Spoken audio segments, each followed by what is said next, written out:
Once the nikah has been done, husband and wife become halal for one another. One of the things that you should avoid is you should not be playing hard to get. Otherwise it could leave a lasting negative impression on the other. So if the husband just plays hard to get, or the wife plays hard to get, it's just not, you're halal for one another, you should basically be both giving it your full. Generally the advice is women should not play hard to get and men should take it easy, because generally those are the problems.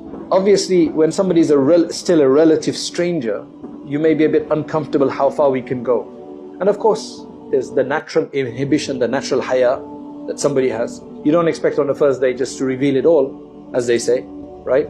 There could be a natural inhibition or a reservation at this stage, so you need to take it feeling insecure and so on. So start praising one another. Praise them.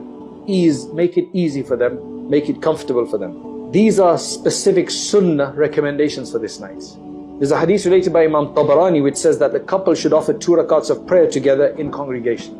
So when you come together, whether you're going to a hotel room or your own apartment or your friend's apartment or whatever, however you want to do this the first night, you first get together, do wudu and you pray salat. Number 2, then the husband is also advised to hold the wife's forelock, which is the hair at the front, and recite the following prayer. The wife can also make this dua. But because the Prophet ﷺ is speaking to men, he said it to her, he said, Allahumma inni asaluka khayraha, and she would say khayrahu instead, right? Wa khayra ma jabaltaha alayhi, wa a'udhu bika min sharriha, wa sharri ma jabaltaha alayhi. And if she's reading it, she'll just change the ha to hu instead. Basically it just means, oh Allah, I ask you for the good in her or him, and the good you have predisposed her to, or him. And I seek your protection from her evil or his evil, and the evil you have predisposed her or him to. This should inshallah keep the shaitan away and protect you from any ill that may come about. Number 3, it could be a recommendation at this point to give a special gift. This is when I think the marital gift should be given. Not maher, but a special, private, personal gift. And preferably give something that they will remember forever, right? A box of chocolates will be eaten up. Because the Prophet ﷺ said, "Tahaddaw tahabbu." Give gifts to one another and that will create love. And this is the person you want to create love with. So use everything that the Prophet ﷺ is encouraged to create love with. Now if you're already married and you didn't do this, you can still have a special night and say, let's do this again, let me give you a gift. Number 4, this is from the sunnah. The husband could also offer his new bride something to drink. A nice juice or something, or anything, even water.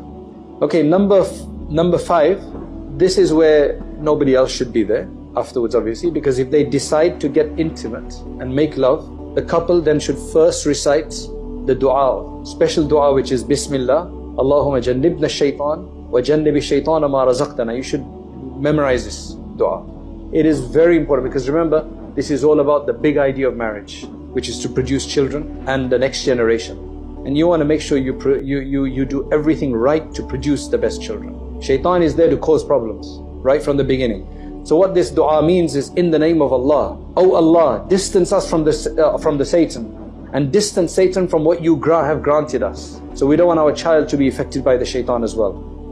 Now another point to keep in mind here is that it's forbidden anytime, not just this night, anytime, to reveal the details of your sexual intimacy with your spouse to anybody. There's a weird custom among some people that they pressure a person getting married, like a woman or a man, to reveal the details of their first encounter, and they compare it with one another.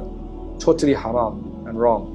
This is a betrayal of your partner's trust. The Prophet ﷺ said in a hadith, Sahih Muslim, amongst the most evil people according to Allah on the Day of Judgment is a man who has sexual relations with his wife and she with him, then he spreads her secrets. Likewise, if a woman does the same for her husband. As a final advice, I just want to mention that do not play jokes on one another on the first night. You don't know the other person properly enough and it could go wrong.